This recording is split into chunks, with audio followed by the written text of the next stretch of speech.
ሎስ አንጀለስ ከመጣው 5 ቀን ሆኖኛል እና እስካሁን መብራትና ውሃ አልጠፋም።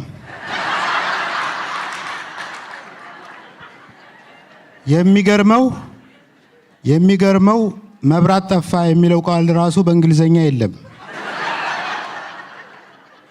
እኛ ኮንዶሚኒየም ውስጥ ውሃ እንደ ወር አበባ በወር 1 ጊዜ ብቻ ይመጣል።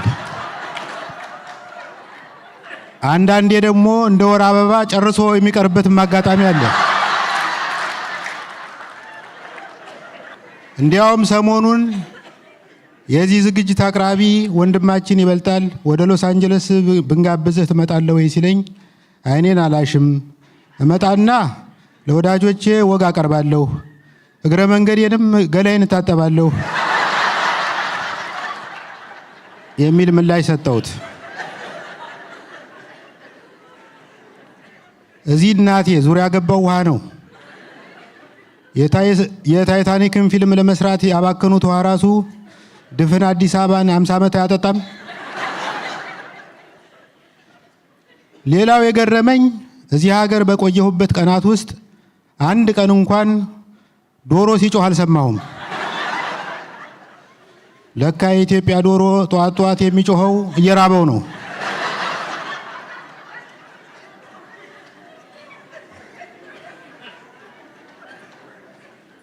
እዚህ ሀገር ገንዘባቸው አይገኝም እንጂ ከተገኘ ዋጋ አለው። ጭራሽ በሳንቲም ሳይቀር ይገበያያሉ። ስሙኒ ራሷ ከፍተኛ አገልግሎት ትሰጣለች። የሀገራችን ስሙኒ እንደ አበበ ቢቂላ ሜዳሊያ ሙዚየም ውስጥ ነው የምታገኙት። በተለይ በ20ዎቹ ዕድሜ ውስጥ ያሉ ወጣቶች ስሙኒና ሰላም ምን እንደሆነ አያውቁም። በአሁኑ ጊዜ ኢትዮጵያ ውስጥ ያለውን ግሽበት እንዴት ብዬ እንደምገልጸው አላውቅም። 1 ድፍን 100 ብር ለማሳተም 500 ብር ያስፈልጋል። እኔ እኮ ሰው መቸገሩን ያወቅኩት ባለፈው ከኤቲኤም 2000 ብር ሳወጣ ከኋላዬ ወረፋ የሚጠብቁት ሰዎች አጨበጨቡ። ደግሞ የሚገርማችሁ ሁሉም ሰው ቀፋይ ሆነ። ባለፈው በመዲናይቱ የታወቀ ባለ 5 ኮከብ ሆቴል ውስጥ ሙዝ በዳቦ በልቼ ስወጣ በር ላይ የቆመው ዘበኛ እየተቅለሰለሰ እጁን ዘረጋልኝ። ብልጭ አለብኝ። ጀለስ ከሆቴል እንጂ ከሀገር የምታስወጣ ይመስልህ እንዴ? ምን አስበህ ነው? ከአሜሪካኖች በጣም የምወድላቸው ነገሮች አንዱ ደንበኛ የሚያስተናግዱበት መንገድ ነው። አሜሪካኖች መክፈል እስከቻልክ ድረስ ጠብ እርግፍ ብለው ያገለግሉሃል። ለምሳሌ የሆነ ሬስቶራንት ውስጥ ገብተህ በልተህ የቅሬታ ሰበብ ብታጣ የመኮረኒው ቀዳዳ ከመጠን በላይ ጠበበ ወይም ቀይ ስሩ በጣም ቀላ ብለህ ኮምፕሌን ማድረግ ትችላለህ። I want to speak to the manager ብለህ ትቀውጠዋለህ። ማኔጀሩ መጥቶ ልዑልነቶ ምን ጎደለ? ምግቡን ልቀይርልዎት ወይስ እኔ ልቀይርልዎት ብሎ ይሽቆጠቆጣል። በአገራችን እንዲህ አይነት ነገር የማይታሰብ ነው። ባለፈው 4 ኪሎ የሚገኝ አንድ ምግብ ቤት ገባሁ። ምን አለ? ቆንጆ ሽሮ ተጋቢኖ አለ አለኝ አስተናጋጁ። ከሽሮ ተጋቢኖ ውጭ ምን አለ? ሀፋፍ ይሁንልህ። ሀፋፉ ምንድን ነው? ሽሮ ተጋቢኖና ሽሮ ፈሰስ። በመጨረሻ ሽሮ ተጋቢኖ የጤፍ ኩኪስ ከምታክል ኩርማን እንጀራ ጋር አመጡልኝ። ተጋቢኖ የመጣበትን ድስት ተመለከትኩት። አሁን ይሄ ድስት ነው በማርያም ወይስ ወጥ በሸክላ ስኒ ማቅረብ ተጀመረ? ወጡን በድስቱ አፍ አጮልቄ ያየሁት። ድሮ እናቴ በሰታቴ ወጥ ስትሰራ በማንካ እየቆነጠረች የምትቀምሰው ራሱ ከዚህ ይበልጣል።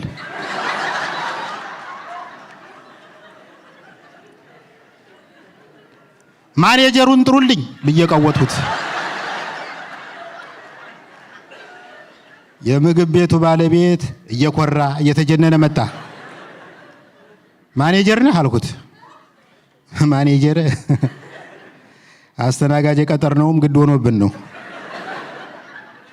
ቀጠለና ችግር አለ አለኝ። እስኪ የቀረበልኝን ምግብ ተመልከተው፣ ይሄን እኮ 2 ጉርሻ አደርገዋለሁ።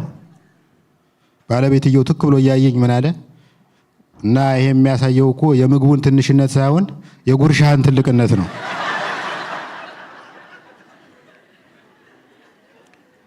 ከፈረንጆች ባህሪ የማይመቸኝ አስመሳይነታቸው ነው።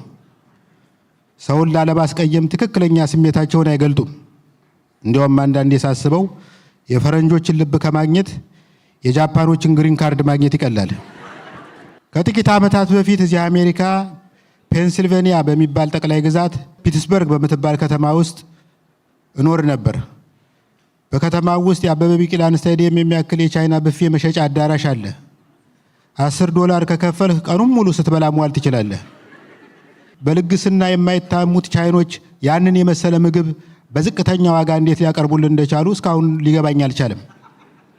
አሁን ሳስበው የሚያቀርቡልን በደም ብዛት የሞተ በሬ፣ ማዕበል ገፍቶ የተፋው አሳ፣ ከጆፌ አሞራ ጋር የተዳቀለ ዶሮ ይመስለኛል።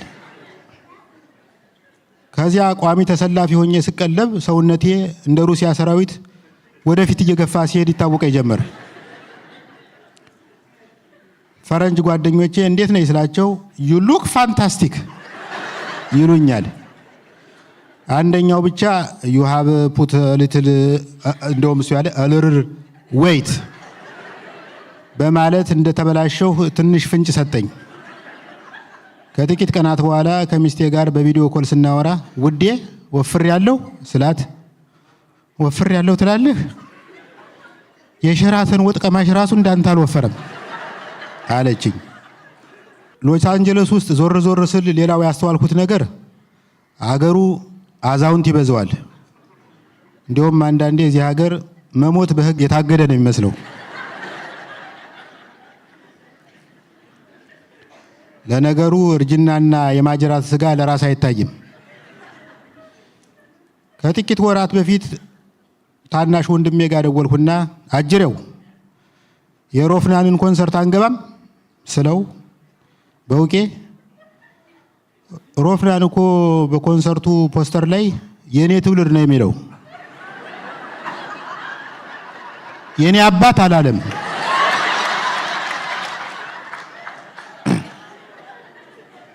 የአንተን ትውልድ የሚያካትት ኮንሰርት ካስፈለገህ ጋሽ መሐሙድ እስኪያዘጋጅ ጠብቅ። በነገራችን ላይ የእድሜያችንን መግፋት የምንረዳው በቀጥታ ሳይሆን በተዘዋዋሪ ነው። ኢትዮጵያ ውስጥ እንደምታውቁት አንቱታ በአንድ በኩል ከበሬታን የሚገልጽ ሲሆን በሌላ በኩል የእድሜን ትልቅነት ያሳያል። ለምሳሌ አንዲት ወጣት ሴት አንቱ ብላህ ምን አለ ይሄን አንቱታሽን ብትይኝ ብልሃት በአንቱታው ከቀጠለች በማያሻማ ሁኔታ አርጅታል ማለት ነው። አሜሪካኖች ለአዳዲስ ቴክኖሎጂ ፍሬዎች ያላቸው ፍቅር የሚገርም ነው። አዳዲስ ቴክኖሎጂ ደግሞ አዳዲስ ፍላጎት ይወልዳል። አሁን ልብ ብላችሁ ከሆነ በስማርት ሞባይል ቴክኖሎጂ ተጽዕኖ ስር ሆነው የእርቃን ፎቶ ላኪልኝ እያሉ ሴቶችን የሚያስቸግሩ ወንድሞች ተበራክተዋል። ያኔ በግድግዳ ስልክ በምንጀናጀንበት ዘመን ይሄ እድል አልነበረም። ለምሳሌ ሙሉቀን መለሰ ላኪልኝ የሚል ዘፈን ነበረው። እንድትልክለት የሚፈልገው ነገር ምንድን ነው? አካሌ ላኪልኝ ባርኔጣ ወደ አንቺ እንድመጣ፣ አካሌ ላኪልኝ በርኖስ እንድኩነሰነስ። አያችሁ፣ የድሮ ፍቅረኛሞች ለመልበስ እንጂ ለማውለቅ ብዙ እንደማይጣደፉ ይሄ ምስክር ይመስለኛል።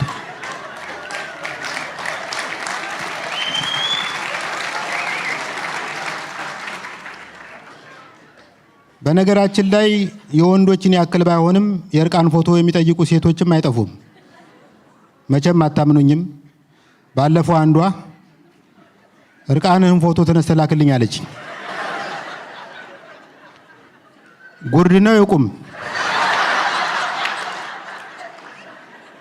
ስላት አንተ እኮ የቁም ብትነሳም ያው እንደ ጉርድ ነው የሚቆጠረው።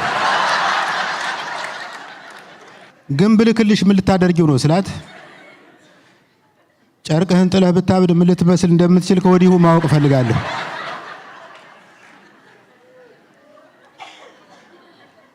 በየነ የተባለ ጓደኛዬ አንዲት ፎንቃው ወይም ክራሹ ማለት ነው ሳትጠይቀው የእርቃኑን ፎቶ ላከላት። የሚገርማችሁ ግራ ጭኑ ላይ ከእናቱ ቁንጥጫ የመነጨ ሜዳሊያ የሚያክል 4 ጠባሳ እንዳለው እያወቀ በእምብርቱ ዙሪያ 1 ደርዘን ቡግር እንደወረረው እያወቀ ራቁቱን ፎቶ ተነስቶ ለመላክ ድፍረት አላጣም። ከዚያ ለ2 ቀናት የእሷን ምላሽ ሲያጣ እንዴት ነው ለወሲብ አላነሳሳሽም የሚል መልእክት ላከላት። እሷ ምን ብላ መለሰችለት? ለወሲብ ባያነሳሳኝም ሕክምና ለማጥናት አነሳስቶኛል።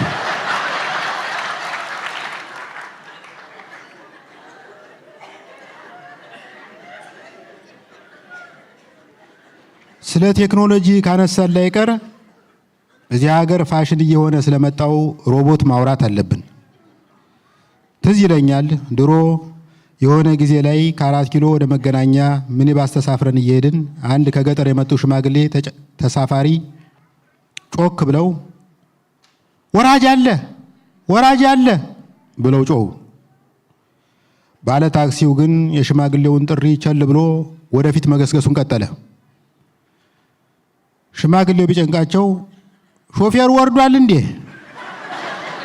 ብለው ቀወጡት። አሁን እዚህ ከተማ መጥቼ ያለ ሾፌር የሚሄድ ታክሲ ስመለከት የኛ ሽማግሌ ትንቢት መድረሱን ተገነዘቡ።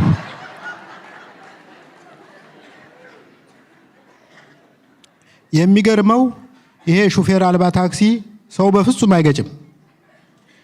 በቀደም ከፊት ለፊቱ ስደቀንበት ተጠይፎኝ አቅጣጫ ቀይሮ ገሰገሰ። እኔን የሚያሳዝነኝ ወደፊት አሜሪካ ገብቼ ታክሲ እየነዳሁ እኖራለሁ የሚለው እቅዴ መክሸፉ ብቻ አይደለም። ኑሮ በጣም ከመረረኝ በመኪና ተገጭቼ እገላገላለሁ የሚለው ሐሳቤ ራሱ ውሃ በልቶታል።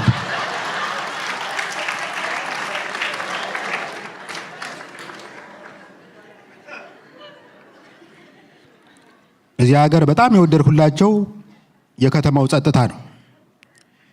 ጎረቤት ለጎረቤት ሳይረባበሽ ከሞላ ጎደል ተከባብሮ ይኖራል። እዚህ ከተማ ውስጥ ያሉ አፓርታማዎች ከአዲስ አበባ ኮንዶሚኒየሞች ጋር አወዳድሯቸው። የአዲስ አበባ ኮንዶሚኒየም እንደ ዘንድሮ ጓደኛ ሚስጥር አይደብቅም።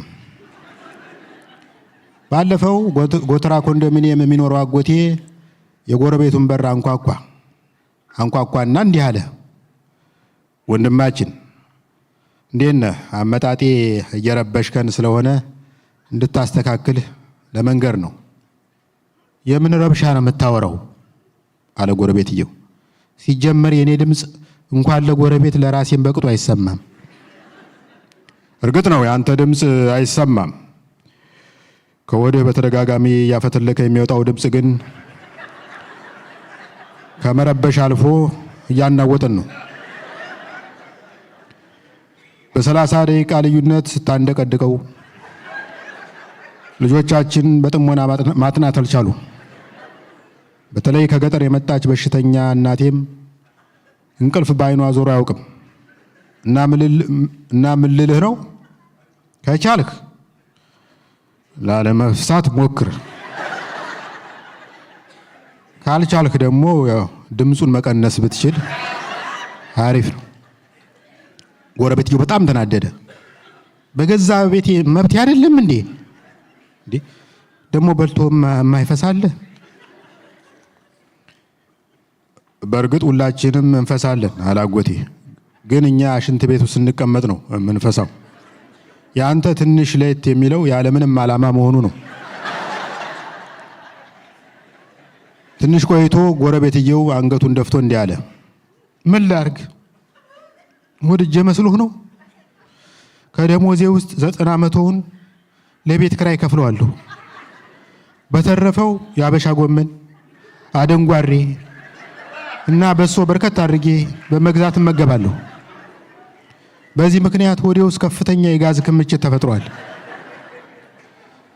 የሚገርም ነገር ሆዴ በጋዝ ከመነፋቱ የተነሳ ጓደኞቼ ራሱ አበጋዝ ብለው ነው የሚጠሩኝ። ግን የኔ ጥፋት አይደለም። እውነት ለመናገር የኔ ፈስ የሀገራችን ኢኮኖሚ ውድቀት ነጸብራቅ ነው። አጎቴ ይህን ሲሰማ ልቡ ተነካና እንዲህ አለ፣ ጥሩ ከዛሬ ጀምሮ እኔና ቤተሰቤ በወር 10,000 ብር እንመድብልሃለን። ነፋስ የማያመነጩ ምግቦችን እየገዛህ እንድትመገብ ይሁን። ሰውየው ተስማማ። ሰላም እና ጸጥታ ወረደ። ከአንድ ወር በኋላ የአጎቴ ጎረቤት ወደ አጎቴ ቤት ሄዶ አንኳኳና ቀጣውን በጀት ትለቁልኛላችሁ